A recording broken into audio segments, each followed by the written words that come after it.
بسم اللہ الرحمن الرحیم۔ السلام علیکم پیارے دوستو، آج میں آپ کو ایک پہلوان کی اصلاح کا واقعہ سناتا ہوں۔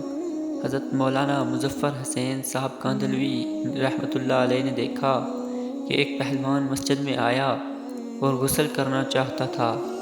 مؤذن نے اس کو ڈانٹا اور کہا کہ نہ نماز کے نہ روزے کے مسجد میں نہانے کے لیے آ جاتے ہیں۔ مولانا کاندھلوی رحمۃ اللہ علیہ نے مؤذن کو روکا اور خود اس کے نہانے کے لیے پانی بھرنے لگے اور اس سے فرمایا، ماشاء اللہ، تم تو بڑے پہلوان معلوم ہوتے ہو، ویسے تو بہت زور کرتے ہو، ذرا نفس کے معاملے میں بھی تو زور کیا کرو، نفس کو دبایا کرو اور ہمت کر کے نماز پڑھا کرو۔ پہلوانی تو یہ ہے۔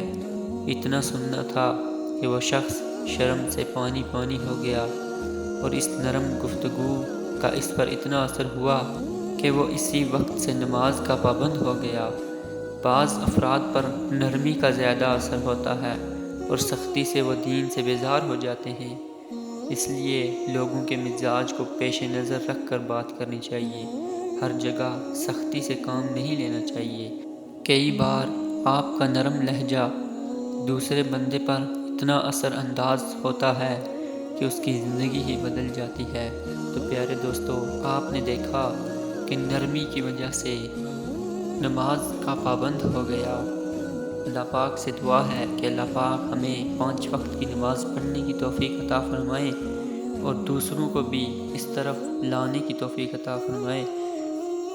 آمین بجاہ النبی آمین۔